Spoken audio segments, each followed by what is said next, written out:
প্রথমে আমি শ্রী শ্রী ঠাকুরমা স্বামীজি চরণে আমার ভক্তিপূর্ণ প্রণাম জানাই এবং আমাদের সামনে উপস্থিত পূজনীয় মহারাজ এবং সন্ন্যাসী মহারাজদেরকে আমার ভক্তিপূর্ণ প্রণাম এবং আমার আজকে উপস্থিত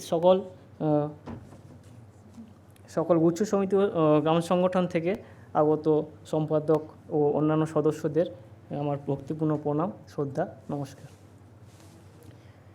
এছাড়া আমাদের সকল সহকর্মীবৃন্দ লোকশিক্ষা পরিষদের তাদেরকে আমার ভক্তিপূর্ণ প্রণাম, শুভেচ্ছা এবং যথাযোগ্য প্রণাম জানিয়ে আমি আমার সম্মান জানিয়ে শুরু করছি।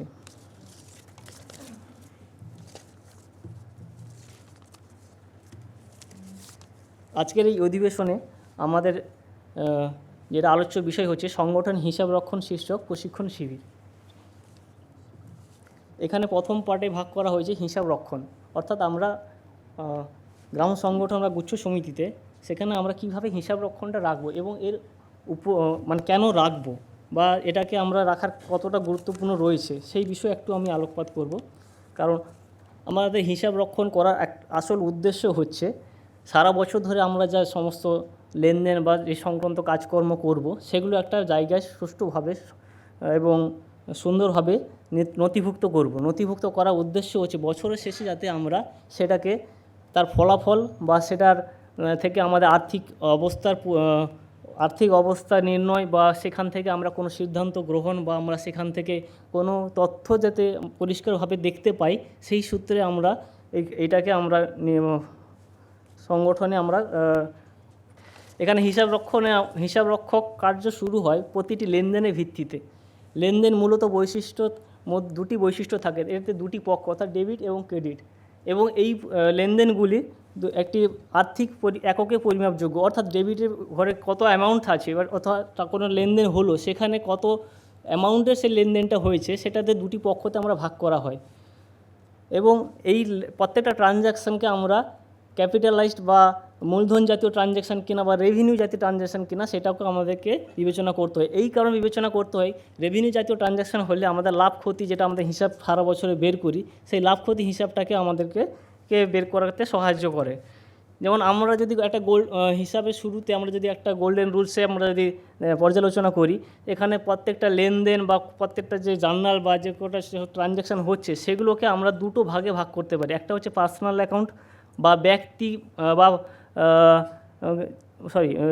ব্যক্তি বা প্রতিষ্ঠানগত অ্যাকাউন্ট, যেমন হচ্ছে কোনো নামে বা কোনো ডেটাস বা ক্রেডিটার্স বা কোনো ব্যাংকের সঙ্গে যে ট্রানজ্যাকশানগুলো হয় সেটা হচ্ছে আমাদের পার্সোনাল অ্যাকাউন্টের অন্তর্ভুক্ত। আমরা যদি কোনো ডেটার্সকে আমরা মাল বিক্রি করি বা কোনো সাপ্লায়ার কাছ থেকে আমাদের মাল কিনি, তাহলে সেই যে পার্টিটা হচ্ছে সেটা যদি আমাদের নগদে কেনা হয় তাহলে আমাদের ক্যাশ দিয়ে ট্রানজ্যাকশান হয়, আর যদি ধারে হয় তাহলে আমাদের ওই পার্টির লেজার একটা খুলতে হয়, অর্থাৎ সেটা হচ্ছে পার্সোনাল অ্যাকাউন্টে চলে যাচ্ছে। এই পার্সোনাল অ্যাকাউন্টকে আমরা ডেবিটে নেব না ক্রেডিটে নেব তার একটা নির্বাচন করাটা খুবই জরুরি। কারণ পার্সোনাল অ্যাকাউন্টটাকে আমরা ডেবিটে নেব কি সে ক্রেডিটে নেব, সেটা আমি একটা সহজ আমাদের যে গোল্ডেন রুলসের ভাষায় বলা হয়েছে সেটা হচ্ছে পার্সোনাল অ্যাকাউন্ট যিনি গ্রাহক থাকেন অর্থাৎ যিনি সুবিধাটা নিচ্ছে সেই হচ্ছে ডেবিট, আর যিনি প্রাপক মানে যিনি দিচ্ছেন সুবিধাটা তিনি হচ্ছে ক্রেডিট।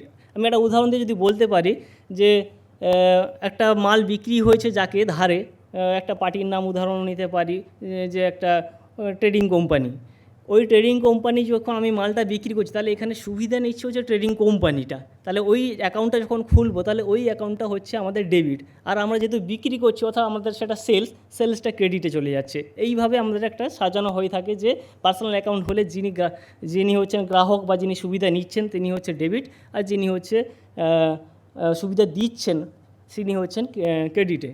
আর হচ্ছে ইমপার্সোনাল বা অব্যক্তিক অ্যাকাউন্ট হচ্ছে তার মধ্যে আমাদের দুটো ভাগ থাকে, কিছু হচ্ছে সম্পত্তি জাতীয় অ্যাকাউন্ট, যেমন আমরা ফার্নিচার কিনি বা আমরা কোনো মেশিনারি কিনি, সেগুলো হচ্ছে সম্পত্তি যেগুলো আমরা আমাদের মানে প্রতিষ্ঠানে সেগুলো আমাদের সারা বছর ধরে সুবিধা দিয়ে থাকে বা আগামী বছরগুলোতে সুবিধা দেয়, সেগুলো হচ্ছে সম্পত্তি। আরেকটা হচ্ছে নমিনাল অ্যাকাউন্ট, যেটা হচ্ছে আমাদের এই বছরের আয় ব্যয় বা লাভ ক্ষতি সংক্রান্ত হিসেব, সেটা হচ্ছে প্রথমে আমি রিয়েল অ্যাকাউন্টের একটা উদাহরণ দিই, যেটা সম্পত্তি সংক্রান্ত। সম্পত্তি সংক্রান্ত হচ্ছে আমরা যদি কোনো ফার্নিচার কিনে থাকি, তাহলে ফার্নিচারটাকে আমরা ডেবিটে নেব না ক্রেডিটে নেব। সেটা হচ্ছে ফার্নিচার আমাদের বলেছে যদি সংগঠনে ফার্নিচারের প্রবেশ ঘটে, অর্থাৎ ফার্নিচার আমরা কিনে নিয়ে আসছি, তার মানে হচ্ছে ফার্নিচারটাকে আমরা ডেবিটে নেব। আর যদি ফার্নিচারটা যদি বিক্রি করে দিই, অর্থাৎ ফার্নিচার আমাদের সংগঠন থেকে বেরিয়ে যাচ্ছে, সেটাকে আমরা ক্রেডিট করব। এইভাবে আমরা লেনদেনগুলিকে প্রথমত গোল্ডেন রুলস অনুযায়ী সাজাবো। আর নমিনাল অ্যাকাউন্টে একটা ব্যয় ক্ষতির একটা আমি হিসাব দিচ্ছি, মানে উদাহরণ দিচ্ছি। ধরুন আমাদের একটা অ্যাকাউন্ট থেকে ব্যাঙ্ক চার্জ কেটে নিয়েছে, ঠিক আছে, সেটা আমাদের হচ্ছে এই বছরের আমাদের একটা ব্যয়। এই বছর আমাদের ব্যাঙ্ক থেকে যে আমরা যে সারা বছর সার্ভিস পাই, সেখান থেকে ব্যাঙ্ক চাইলে ওদের একটা রুলস অনুযায়ী ওরা একটা ব্যাঙ্ক চার্জ কাটে, সেই চার্জটা হচ্ছে আমাদের এবছরেরই ব্যয়।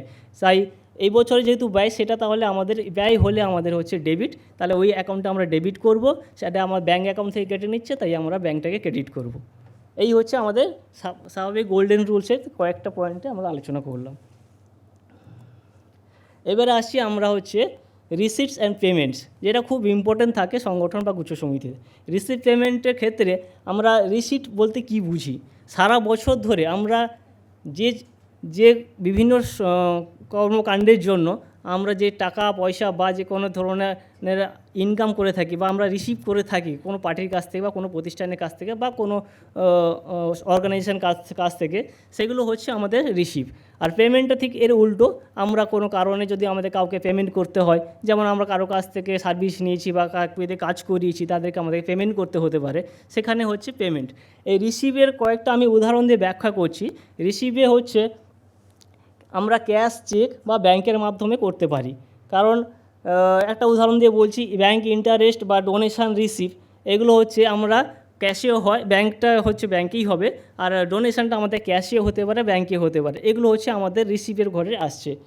যেমন ডোনেশানের সদস্য চাঁদাও হচ্ছে আমাদের রিসিভের মধ্যে পড়ে।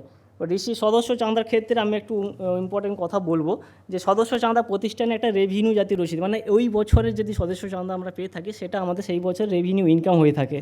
আর সদস্য চাঁদা অবশ্যই আমাদের রসিদ প্রদানের মধ্যে গ্রহণ করা উচিত, কারণ ওটা একটা ডকুমেন্টেশন বা ওটা আমাদের একটা রেজিস্টারও মেনটেন করতে হয়, যেটা আমাদের সারা বছরের যতজন সদস্য রয়েছেন তাদের কাছে যে আমাদের ধার্য করা হয়েছে বা ধার্য করা থাকে একটা সদস্য চাঁদা হিসাবে, সেগুলো আমাদের সবার কাছে কালেক্ট হয়েছে কিনা বা কার কার কাছে বাকি আছে, সেগুলো একটা আমাদের রেজিস্টার থাকলে সুবিধা হয়, যে সেটাকে আমরা পরবর্তী বা বছরের শেষের দিকে গিয়ে কার কাছে নিতে হবে বা কী কারণে দিতে পারি, সেগুলো আমরা ওদের সঙ্গে আলোচনা করতে পারি।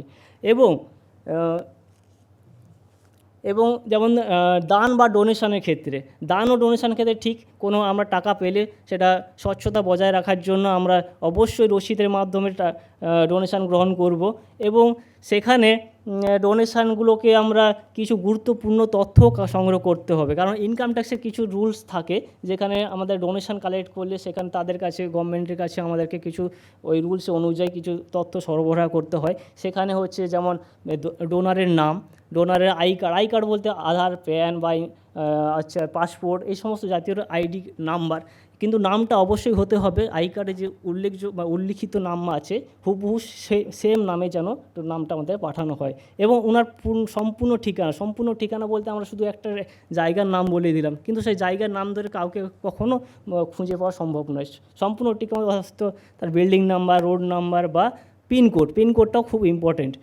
আর তার সঙ্গে থাকছে উনি কী মোডে পেমেন্টটা করলেন, ক্যাশ বা ব্যাঙ্ক, কারণ ক্যাশের ক্ষেত্রে অনেক আমাদের মানে স্ট্রিক্ট কিছু একটা নিয়ম থাকে।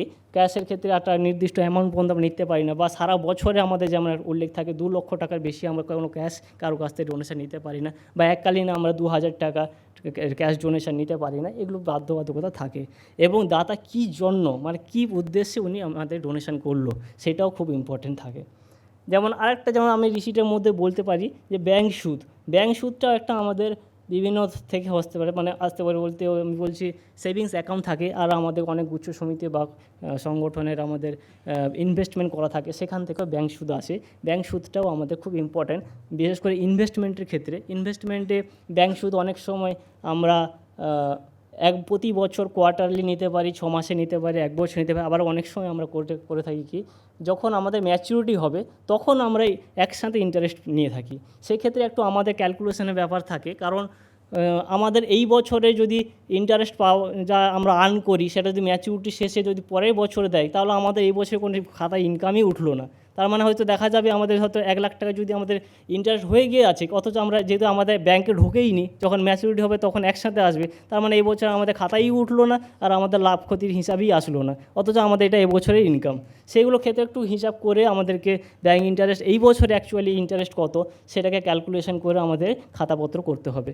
যেমন আমাদের যদি এই ব্যাংক ইন্টারেস্টের উপরে একটা টিডিএসের ব্যাপার আছে, টিডিএস যদি পুঙ্খানুপুঙ্খ পরবর্তী বক্তা আমার আলোচনা করবে, তবু আমি একটু বলে রাখি, ব্যাংক ইন্টারেস্টের উপরেও অনেক সময় ব্যাংক আমাদের টিডিএস কাটে, সেটা তার আইন অনুযায়ী 10%, যেটা আমরা ইন্টারেস্ট পাবো তার উপরেই 10% ওনারা টিডিএস কাটে। সেই টিডিএসটাও আমাদেরকে ফেরত পাওয়াতে হলে বা ফেরত নিতে হলে তারও কিছু কাগজপত্র বা কিছু আমাদের ইনকাম ট্যাক্স ফাইলিং করতে হয়, সেটাও আমরা আপনার পরবর্তী বক্তা আপনাদের কাছে ওটাকে অভিজ্ঞতা করবে এবং বলে জানাবে। এবার আসছি পেমেন্ট এন্ট্রি। পেমেন্ট হচ্ছে আমাদের গুচ্ছ সমিতি ক্ষেত্রে ক্যাশে যে সমস্ত লেনদেনগুলো হয় বা ব্যাংকে যে সমস্ত লেনদেনগুলো হয় বা কাউকে আমরা পেমেন্ট করে থাকি বা কারোর কাছে সার্ভিস নিয়েছে এই বছর আমরা বা আগের বছর থেকেও আমরা যদি কোনো কাজ করে থাকি, কারো ডিউ থাকে এবছর আমরা পেমেন্ট করেছি, সেগুলো সমস্ত কিছু আমাদের পেমেন্ট এন্ট্রির মধ্যে অন্তর্ভুক্ত হয়ে থাকে। যেমন আমি একটা বলে আছি, ব্যাংক চার্জ একটা আমাদের পেমেন্ট এন্ট্রি, কাউকে আমরা পেমেন্ট করছি না কিন্তু ব্যাংক অটোমেটিক কেটে নিচ্ছে, তার মানে সেটাও কিন্তু আমাদের পেমেন্ট এন্ট্রির মধ্যেই পড়ছে, কারণ ওটা ওদের কাছে আমরা সারা বছরে সার্ভিস নিচ্ছি বলে ওরা চার্জ কাটছে, তার জন্য ওটা আমাদের পেমেন্ট এন্ট্রি। যেমন আমাদের বিভিন্ন স্টাফ থাকে, মানে হয়তো স্যালারিভুক্ত, তাদেরকে আমরা স্যালারি পেমেন্ট করছি, সেটাও আমাদের একটা পেমেন্ট এন্ট্রি।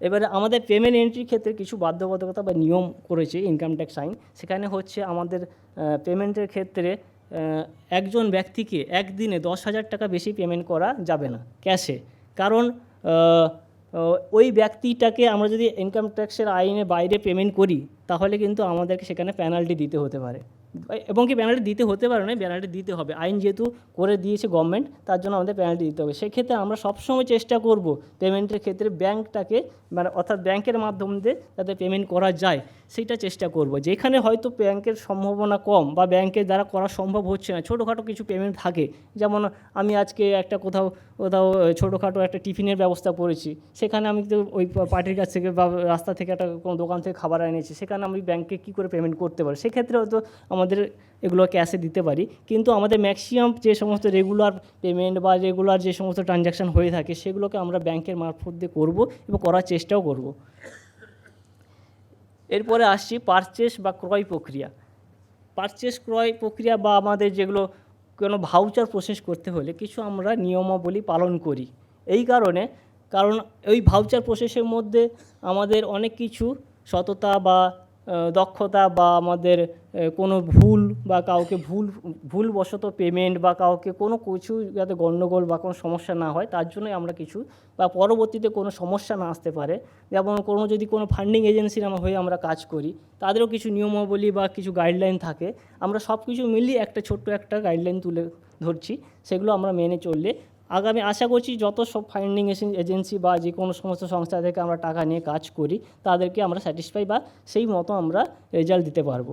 যেমন গ্রাম সংগঠন বা গুচ্ছ সমিতিগুলিতে পারচেস কমিটি যদি আমরা তৈরি করি, পারচেস কমিটি বলতে হচ্ছে যাদের কাছ থেকে আমরা পারচেস করার আগে আগামী ধরুন 1 মাস বা 2 মাসের মধ্যে আমরা কী কিনতে চাইছি তাদের কাছ থেকে আমরা একটা অ্যাপ্রুভাল নেব, যে আমরা একটা প্ল্যানিং করলাম কমিটিতে হয়তো 2-3 জনকে আমরা কমিটির মেম্বার করে রাখলাম, তাদের কাছ থেকে আমরা প্রস্তাব তুলব যে আমরা আগামী দিনে একটা অ্যাসেটস কিনতে চাইছি বা একটা কম্পিউটার কিনতে চাইছি বা একটা ফার্নিচার কিনতে চাইছি বা আমরা যে কোনো একটা কিছু কেনাকাটার ক্ষেত্রে সেখানে আমরা পারচেস কমিটির কাছে আমরা সেটা অ্যাপ্রুভাল নিয়ে তারপর আমরা গিয়ে পারচেস প্রসেস তৈরি করব। যেমন পারচেস কমিটি থেকে যখন আমরা অ্যাপ্রুভাল পেয়ে যাব তখন আমরা স্বচ্ছতা বজায় রাখার জন্য বা কোনো নিজেদের আত্মীয় পরিচয় বা কারো কাছ থেকে যেন কেনাকাটা না হয়ে যায় তার জন্য আমরা কি করব, সবার কাছে একটা ওপেন নোটিশ তৈরি করব যে আমরা এই প্রতিষ্ঠানের জন্য আমরা একটা কম্পিউটার কিনতে চাইছি, আপনারা যারা আগ্রহী বা যারা কম্পিউটার বিক্রি করেন আপনারা আসুন, আমাদেরকে একটা কোটেশন বা আমাদের রেট দিন, তাহলে আমরা যাদের কাছ থেকে একই ধরনের একই আইটেম অথচ সুলভ মূল্যে পাবো এবং পরিষেবা ভালো পাবো, তাদেরকে আমরা এই অর্ডারটা দেব। এবারে আগ্রহী যখন অনেকজন চলে আসবেন সাপ্লায়ার, তারা আমাদেরকে কোটেশন দিলে আমরা সেই কোটেশন ভিত্তিতে একটা বিবরণী তৈরি করব, অর্থাৎ কম্পারেটিভ স্টেটমেন্ট যাকে বলা হয়। ওখানে বিবরণীতে আমরা তৈরি করে যে পণ্য বা দ্রব্য বা কম্পিউটার যেটা বলছি তার যদি স্পেসিফিকেশান সবাই একই দেয় এবং প্রত্যেকের একটু একটু করে রেট আলাদা থাকে, সেখান থেকে বিবেচনা করে দেখব যে কোনটা বা কারো কাছ থেকে নিলে ভালো হয়। সেখানে আমরা পারচেস কমিটির কাছ থেকে সেই স্টেটমেন্টটা নিয়ে গিয়ে ওখানে উপস্থাপনা করব যে এই কজন দিয়েছে, এদের মধ্যে আমরা একে দিতে চাইছি এই কারণে। এবারে অর্ডার ইস্যু করা হতে যখন পারচেস কমিটি অ্যাপ্রুভাল দিয়ে দেবেন যে হ্যাঁ আপনারা যে স্টেটমেন্ট তৈরি করছেন সেই ভিত্তিতে এই লোক একটু কম রেট দিয়েছে বা এর সার্ভিস ভালো, তার জন্য আমরা একে অর্ডার ইস্যু করছি। এই অর্ডার ইস্যু হওয়ার পর যখন মালটা আমাদেরকে ডেলিভারি দেবে, যে পণ্যটা আমাদের ডেলিভারি দেবে, সেই ডেলিভারির সঙ্গে আমরা যে ধরনের আইটেম অর্ডার দিয়েছিলাম সেই অর্ডার অনুযায়ী মালটা এসছে কিনা সেটা যাচাই করা বা সেটা দেখে নেওয়াটা খুব ইম্পর্ট্যান্ট। কারণ আমাদের কাছে হয়তো কাগজে কলমে সব কিছু বলে দিচ্ছে, সব কিছু করে দিচ্ছে, কিন্তু বাস্তবেও কী দিচ্ছে সেটাও দেখে নেওয়াটা খুব ভালো, খুব ইম্পর্ট্যান্ট। যাকে বলা হয় আমাদের সার্টিফিকেশান করা, মানে অর্ডার অনুযায়ী মাল আমাদের কাছে পৌঁছে দিয়েছে কি না। সেই সার্টিফিকেশান করা হয়ে গেলে আমাদের সেটাকে একটা রেজিস্টার মেনটেন করতে হয়। যদি স্টক হয় স্টকের রেজিস্টার, যদি অ্যাসেটস হয় অ্যাসেট রেজিস্টার, সেই রেজিস্টারে লিপিবদ্ধ করতে হয়। এই রেজিস্টার সংক্রান্ত আমি আরেকটু পরে আলোচনা করব, স্টক রেজিস্টার কী বা অ্যাসেট রেজিস্টার কী, সেখানে কেন ইম্পর্ট্যান্ট আছে আমাদের এই নথিভুক্ত করা। এরপরে হচ্ছে আমাদের পেমেন্টের জন্য বিল ভাউচার প্রসেস করা। বিল ভাউচার প্রসেসে হচ্ছে বিল ভাউচারের অর্ডার অনুযায়ী যিনি অর্ডার নিয়েছেন তিনি যদি সার্টিফিকেশান করে থাকেন, অর্ডার যদি দেওয়া হয়ে থাকে বা বাকি উপরিউক্ত যে আলোচনার যে বিষয়গুলো ছিল সেগুলো যদি সম্পূর্ণ হয়ে থাকে, তো সেখান থেকে আমরা বুঝে নিতে পারি এটা জেনুইন বিল আছে। বিলের যে জিএসটি সংক্রান্ত বা যে সমস্ত ফরম্যাটিং ব্যাপার আছে তাহলে এটাও দেখে নিতে হবে সেটা জেনুইন আছে কি না। জেনুইন কমপ্লিট হলে সেটাকে আমরা অ্যাকাউন্ট হেড, মানে কোন হেডে খরচটা দেবো, সেটা হচ্ছে যদি অ্যাসেটসে খেলে তাহলে অ্যাসেটসের হেডে খরচ হবে, যদি এবছর রেভিনিউ জাতীয় কোনো খরচ হয় তাহলে রেভিনিউ জাতীয় খরচ দিয়ে আমরা পে অর্ডার তৈরি করব। এবার পে অর্ডারের সিগনেটরি কী হবেন, সিগনেটরি আপনাদের মিটিং রেজুলেশন বা আপনার কমিটিতে যে সিদ্ধান্ত হয়ে থাকে, অনেকে সম্পাদক হয়ে থাকেন, অনেকে সহ সম্পাদক হয়ে থাকেন, তা ইনারা কাছ থেকে স্বাক্ষর নিতে হবে, অর্থাৎ ওনাদের কাছে পে অর্ডারের জন্য নির্দেশ গ্রহণ করতে হবে। পে অর্ডার হয়ে গেলে আমাদেরকে ওটাকে চেষ্টা করতে হবে অ্যাকাউন্টের মারফত, আগেও বলছি অ্যাকাউন্টের মারফত দিয়ে পেমেন্ট করতে। ক্যাশ খুব রিস্ক এবং ক্যাশের মাধ্যম দিয়ে অনেক রকমের সমস্যা তৈরি হয়, তার জন্য আমরা চেষ্টা করব সব সময় অ্যাকাউন্ট থেকে পেমেন্ট করা। এখানে একটা এন্ট্রি কথা বলা হয়েছে যেটা হচ্ছে কন্ট্রা এন্ট্রি। কন্ট্রা এন্ট্রিটাও খুব ইম্পর্ট্যান্ট, কন্ট্রা এন্ট্রি সব জায়গায় থাকে। কন্ট্রা এন্ট্রি আসল জিনিসটা কী, কন্ট্রা এন্ট্রি হচ্ছে আমাদের কোনো আয়ও নয় কোনো ব্যয়ও নয়, এটা হচ্ছে আমাদের নিজেদের মধ্যে দুটো ব্যাংক বা দুটো ক্যাশ অথবা ব্যাংকের সঙ্গে যে লেনদেনগুলো হয় সেগুলো হচ্ছে কন্ট্রা এন্ট্রি। এখানে কোনো আয়ও থাকে না কোনো ব্যয়ও থাকে না, শুধুমাত্র আমাদের এখন দরকার হয়েছে কিছু ক্যাশ, হাতে ক্যাশ দরকার, কিছু পেমেন্ট করতে হবে, ব্যাংক থেকে আমি ক্যাশ তুলে নিয়ে আসলাম, সেটা আমরা কন্ট্রা এন্ট্রির মাধ্যম দিয়ে এন্ট্রি করতে থাকি। এটা হচ্ছে আমাদের ব্যাংকেও এফেক্ট থাকবে, ক্যাশেও এফেক্ট থাকবে। আবার অনেক সময় হতে পারে দুটো অ্যাকাউন্ট আছে, দুটো অ্যাকাউন্টের মধ্যেই আমরা ট্রানজ্যাকশন করতে চাইছি, একটা অ্যাকাউন্টে ব্যালেন্স বেশি আছে সেখান থেকে অন্য অ্যাকাউন্ট থেকে আমরা চেক ইস্যু করতে পারি বা চেক ইস্যু করে থাকি, সেই জন্য আমরা সেই অ্যাকাউন্টে ট্রান্সফার করব, এটাকেও আমরা কন্ট্রা এন্ট্রির মাধ্যমে নিতে পারি। এবার হচ্ছে প্রকৃত জার্নাল বা জার্নাল। আমাদের জার্নাল খুব ইম্পর্ট্যান্ট জিনিস এবং জার্নালটাকে খুব সতর্কভাবে করতে হয়, কারণ জার্নাল করার প্রয়োজনীয়তা সবথেকে কেন জার্নাল করতে হচ্ছে, কারণ আমাদের জার্নাল হচ্ছে অনেক সময় কাজ করতে গিয়ে যে কোনো কারণে ভুল হতে পারে। আমি একটা ভুল উদাহরণ দিয়ে এখানে লিখে রেখেছি, যেটা বলতে চাইছি, ধরুন আমাদের মেম্বারের কাছ থেকে আমাদের হচ্ছে একটা ফুড চার্জেস নেওয়ার কথা, ঠিক আছে, আমি ভুলবশত ডোনেশন এন্ট্রি করে ফেলেছি, সেটাকে হয়তো যখন আমি দেখতে পেলাম তখন আমাকে তো সেইটাকে তো রেকটিফিকেশান করতে হবে বা সেটাকে সংশোধন করতে হবে। তখন আমাদের রিসিভ এন্ট্রিটা যেটা আমি ব্যাংক পেয়েছি বা ক্যাশে পেয়েছি সেই এন্ট্রিটা ঠিক আছে, ক্যাশ এসছে ব্যাংক এসছে ডেবিট করে ফেলেছি, কিন্তু ক্রেডিট এন্ট্রিটা যেটা আমরা ফুড চার্জেস করে বসে আছি বা ডোনেশান হওয়ার কথা, সেখানে আমাকে কারেকশান করতে হবে। তাহলে যাকে আমি ক্রেডিট করে রেখেছিলাম তাকে ডেবিট করে আমি তাকে জিরো করে দেবো এবং যেটা হওয়ার কথা তাকে ক্রেডিট করলে আমার কারেকশানটা কমপ্লিট হয়ে যাবে। এটাই হচ্ছে জার্নাল এন্ট্রি। এবারে কিছু পারচেস এন্ট্রি, এখানে কয়েকটা এন্ট্রির কথা লিখেছি, যদিও এগুলো আমাদের গুচ্ছ সমিতি বা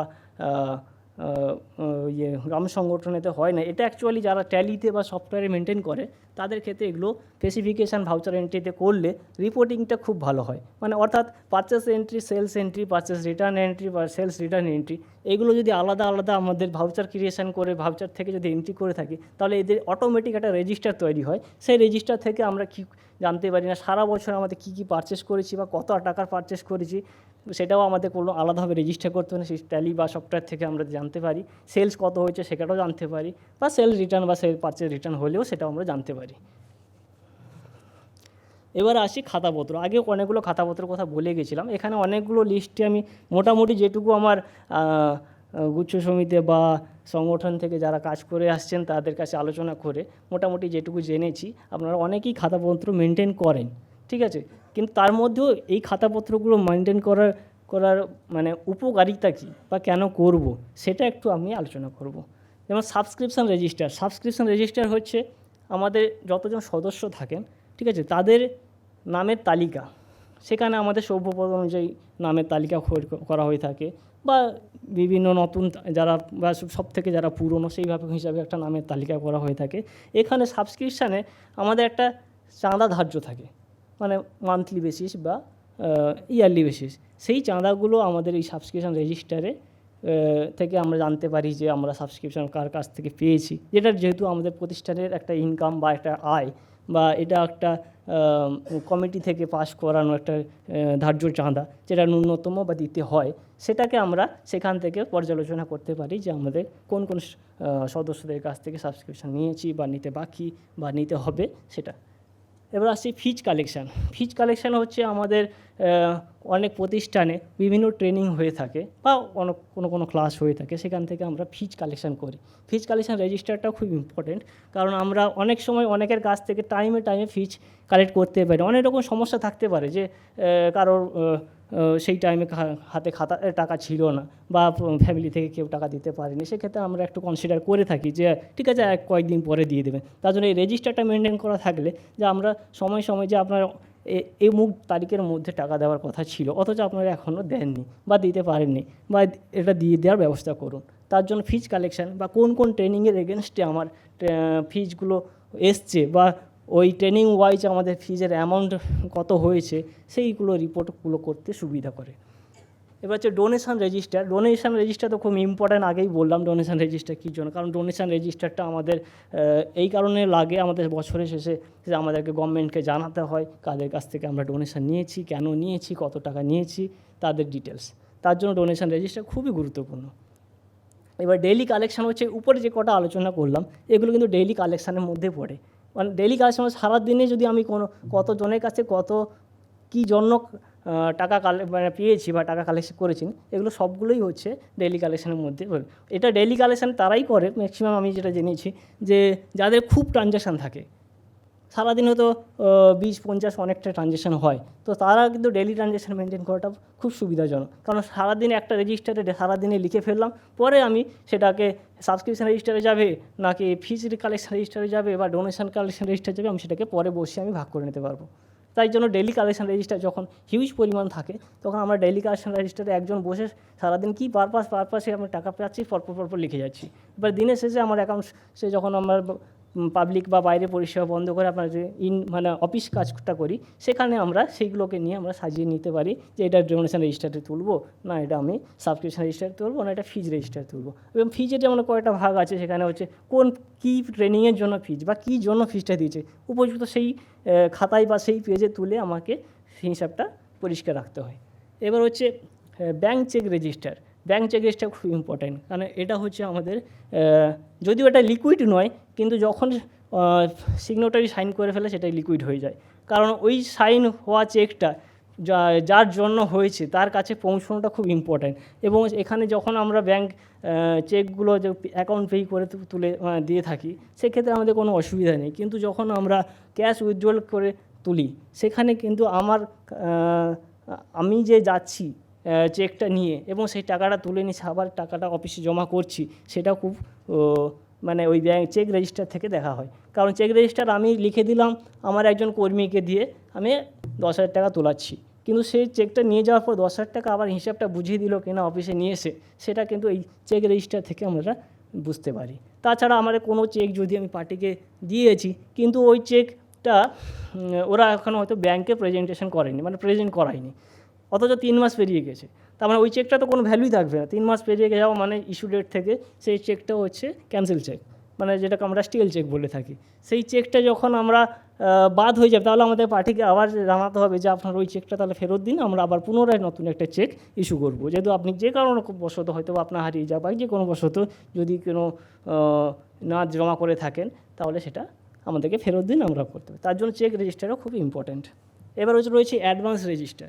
অ্যাডভান্স মূলত স্টাফকেও দেওয়া হয়, আবার কখনো কখনো পার্টিকেও দিতে হয়।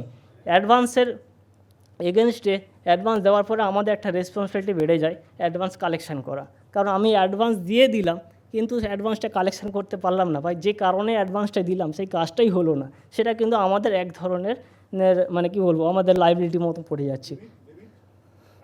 অ্যাডভান্সের লিমিট, হ্যাঁ অ্যাডভান্সে আমাদের রয়েছে। অ্যাডভান্স হচ্ছে আমাদের, যেহেতু আমাদের পেমেন্টের ক্ষেত্রে 10,000 টাকা ক্যাশে, তো আমরা 10,000 টাকা ক্যাশে ম্যাক্সিমাম পেমেন্ট করতে পারি, এবং আমরা সংগঠন অনুযায়ী একটা আমাদের কমিটি করে আমরা লিমিট বেঁধে দেওয়া হয়। যেমন আমাদের ক্ষেত্রে আমরা একটা 20,000 টাকা 20,000 টাকা করে আমরা ম্যাক্সিমাম একজনকে দিতে পারি।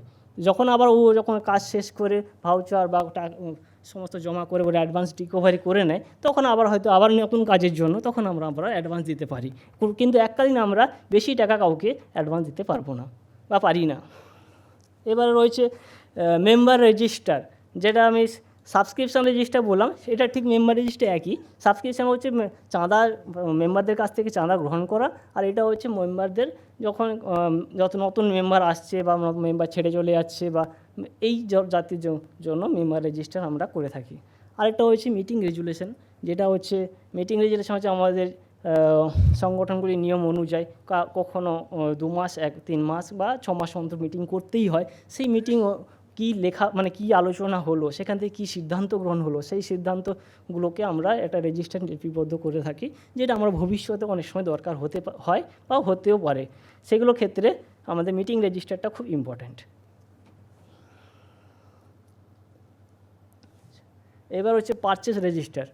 পারচেস রেজিস্টার হচ্ছে আমরা ক্রয় সংক্রান্ত যে সমস্ত রেজিস্টার করি। আমি যেটা একটু আগে বলছিলাম যে যারা সফটওয়্যারে বা ট্যালিতে কাজ করে তাদের ক্ষেত্রে এটা পারচেস রেজিস্টার আলাদা করে খাতায় তৈরি করতে হয় না, কিন্তু কারণ সেটা আমাদের পারচেস মোডে যখন আমরা এন্ট্রিটা করে দিই, তখন অটোমেটিক্যালি পারচেস রেজিস্টার তৈরি হয়ে যায়। আমাদের সারা বছরে কী কী কিনেছি সেখান থেকে আমরা রিপোর্টটা পেয়ে যাই। কিন্তু যারা ম্যানুয়ালি কাজ করে, শুধু খাতাপত্রতে কাজ করে, তাদের ক্ষেত্রে কিন্তু পারচেস রেজিস্টারটা তৈরি করতে হয়। কারণ সারা বছর যদি কেউ জিজ্ঞেস করে যে আমাদের কত ক্রয় হয়েছে, বা তারপরে যেটা রয়েছে সেলস রেজিস্টার, সারা বছর আমার কত বিক্রি হয়েছে, তাহলে আমাদেরকে সেই রেজিস্টার দেখে বলতে হবে। কারণ সেই সমস্ত আমার সারা বছরের ক্রয় আমার ভাউচার খুঁজে খুঁজে বের করে বলা অসম্ভব, কারণ সেটাও অনেক সময় সাপেক্ষ, অসম্ভব নয়, সময় সাপেক্ষ। সারা বছর আমাকে ভাউচার খুঁজতে হবে, সেখান থেকে অ্যামাউন্ট যোগ করে বলতে হবে। তার জন্য আমি যদি আলাদা পারচেস রেজিস্টার, যখনই পারচেস হবে তখন আমি রেজিস্টার অ্যামাউন্টটা তুলে রাখবো, কী জন্য কেনা হয়েছে সেটাও তুলে রাখবো। তাহলে আমাদের কী হবে, সেখানে একটা নির্দিষ্ট পারচেস টাইমে কেউ যদি আমাকে জিজ্ঞেস করে যে আমার কত পারচেস হয়েছে, সেটা আমি বলতে পারবো। এটা হচ্ছে পারচেস রেজিস্টার। এবং পারচেস রেজিস্টারের সঙ্গে আমাদের তারপরে যে দুটো পয়েন্ট রয়েছে, ডেটার্স রেজিস্টার এবং ক্রেডিটার রেজিস্টার, সেটা দুটো জড়িয়ে আছে। কারণ হচ্ছে ডেটার্স আমরা যে সমস্ত পারচেস করলে সেখানে আমাদের ক্রেডিটারের সঙ্গে একটা সম্পর্ক হয়ে যাচ্ছে। সম্পর্ক বলতে আমি যদি ধারে কিনি কারো কাছ থেকে, তাহলে আমাদের সেগুলো হচ্ছে পাওনাদার, মানে ক্রেডিটার্স। এই পাওনাদারদেরকে আমাদের টাইম মতন টাকা দিয়ে দেওয়াটাও আমাদের একটা ইম্পর্ট্যান্ট কথা। কারণ ওরা যে আমাদের কাছ থেকে অর্থ পাওয়ার জন্য বা ওদের সংস্থার মুনাফার জন্য ওরা বিক্রি করে থাকে, কিন্তু আমি যদি টাকাটাকে আমি আটকে রাখি, সেটাও বাঞ্ছনীয় নয়। তার জন্য ক্রেডিটার্স বা ডেটার্সটা হচ্ছে উল্টো, আমরা কাউকে সেল করেছি অথচ আমাদের টাকাটা দিচ্ছে না।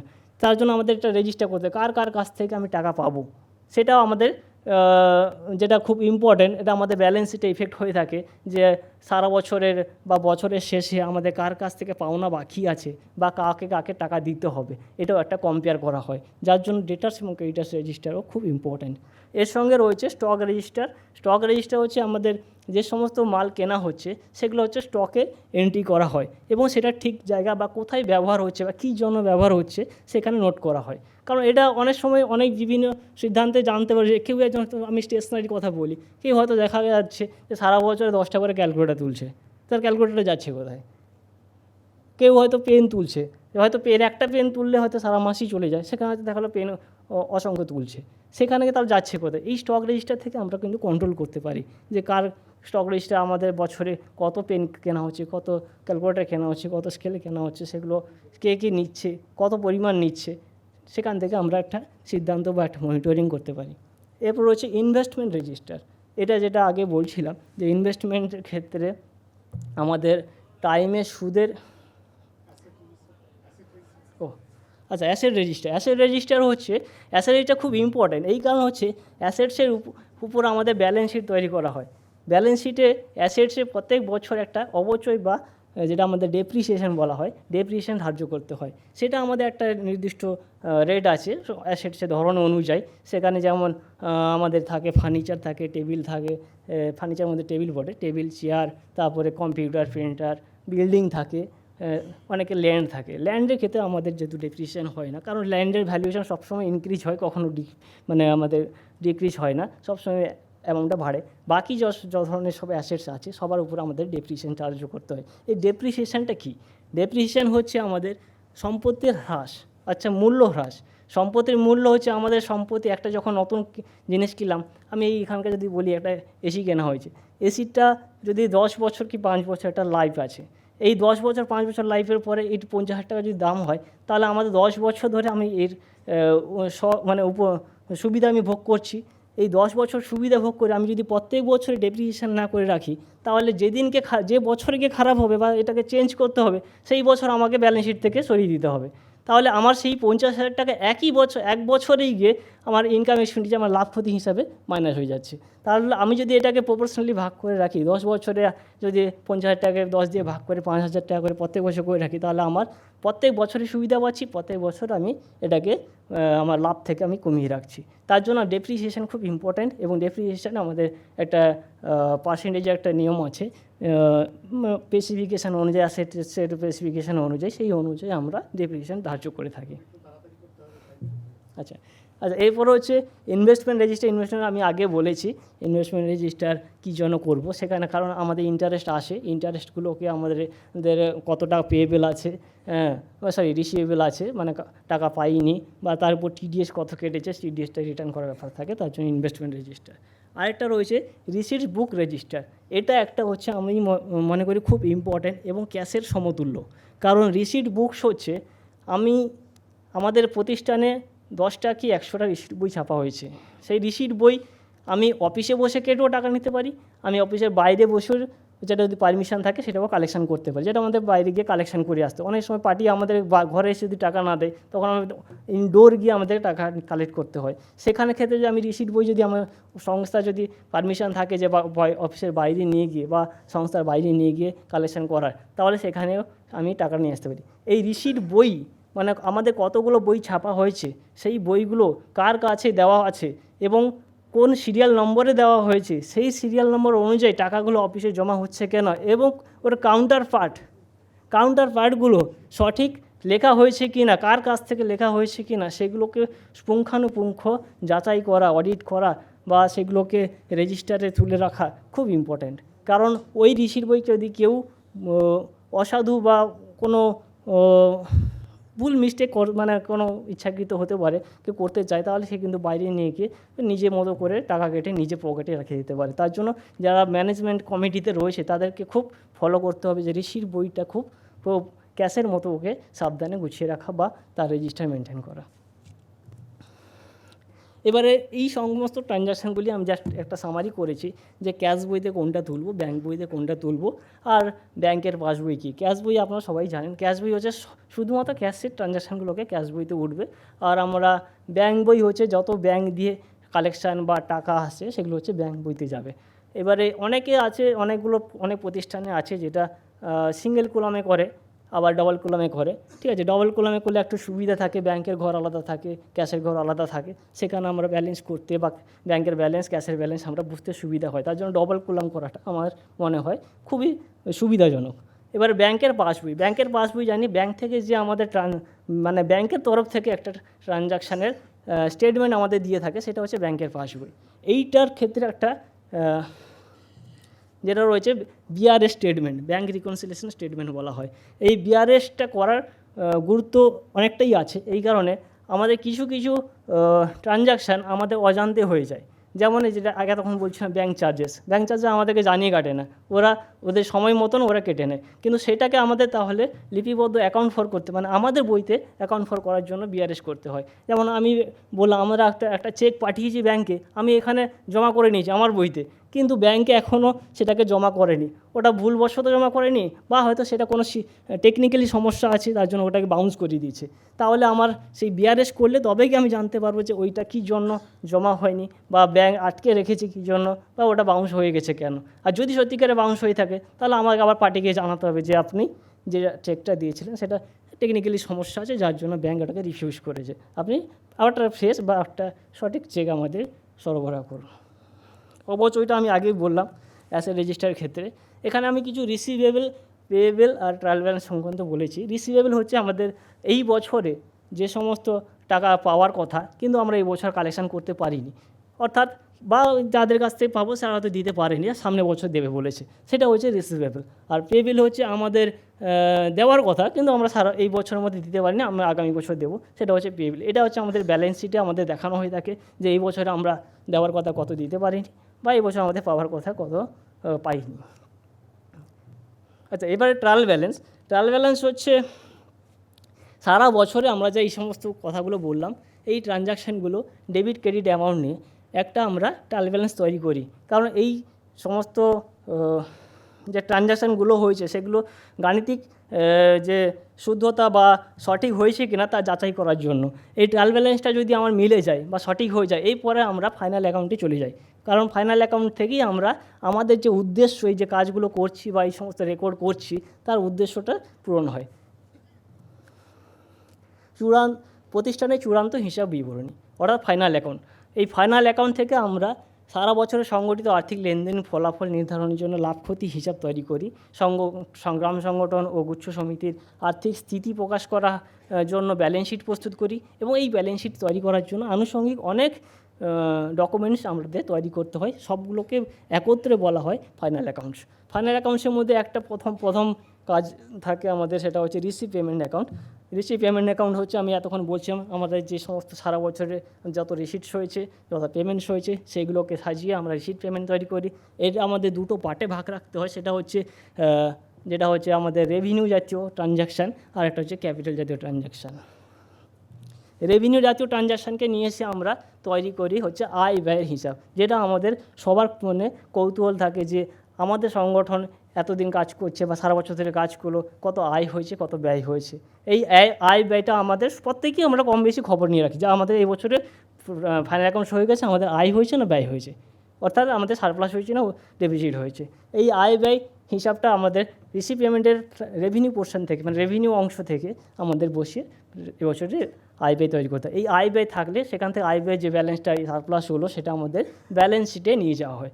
এবারে ব্যালেন্স শিট, যেটা আমাদের বাংলা ভাষায় উদ্ভূতপত্র, মহারাজ একটু আগে বলছেন উদ্ভূতপত্র ভাষাটা খুব কঠিন। উদ্ভূতপত্র হচ্ছে আমাদের বাংলা অর্থ হচ্ছে উদ্ভূতপত্র, সেটা হচ্ছে ব্যালেন্স শিট। সেখানে আমরা ব্যালেন্স শিট আমরা সেখান থেকে আমরা অনেক কিছু দেখার বা অনেক কিছু আলোচনা করার থাকে, বা সেখান থেকে আমাদের অনেক সিদ্ধান্ত অনেক ব্যাপার থাকে, যেগুলো হচ্ছে ব্যালেন্স শিটে আমরা যেগুলো চিত্রগুলো দেখতে পাই সেখানে হচ্ছে দীর্ঘকালীন বা স্বল্পকালীন ঋণ শোধ যোগ্যতা, ফান্ডের পজিশান, আমাদের প্রতিষ্ঠানে কতটা ঝুঁকি আছে বা ঝুঁকি সম্পন্ন দিকে এগিয়ে যাচ্ছে কি না, ভবিষ্যতের সম্ভাবনা কিছু প্ল্যানিং করা যায়, স্থায়ী সম্পত্তির পরিমাণ, আমাদের যেটা অ্যাসেটস বলছিলাম, অ্যাসেটসের পরিমাণ কত, বা আমাদের দেনাদার পাওনাদারের পরিমাণ কত, আমাদের এই বছরে কত টাকা দিতে হবে বা আগামীতে আমরা কত টাকা পাবো তার একটা পরিমাণ, এবং মজুদ পণ্য, যেটা আমরা সারা বছর স্টকের কথা বলে আসলাম, সেই স্টকের পরিমাণ এখন কত থেকে গেছে, আমরা কিনে বসে আছি অথচ আমরা এখনও বিক্রি করতে পারিনি, সেটাও একটা ইম্পর্টেন্ট থিং। সেখানে আমাদের প্ল্যানিং করার ব্যাপার থাকে, যে বছর মজুদ পণ্য বেশি হয়ে যাচ্ছে তার মধ্যে আমাদের পরের বছর আমাদের স্টক কিনতে হলে একটু ভেবে চিন্তে করতে হবে, যে আইটেমগুলো আমাদের জমে থাকছে সেগুলোকে একটু কম কেনা, যেগুলো আমাদের 0 বা 1-2 পজিশানে আছে সেগুলোকে একটু বাড়ানো, আর হচ্ছে ক্যাশ ও ব্যাংকের আমাদের পরিমাণ। শেষ হচ্ছে। এই পরের সেশনে হচ্ছে পিট্যাক্স, টিডিএস, জিএসটি এবং সোসাইটি রেজিস্ট্রেশন রিনিউয়াল। আমাদের পরবর্তী বক্তা অঞ্জন মাইতি।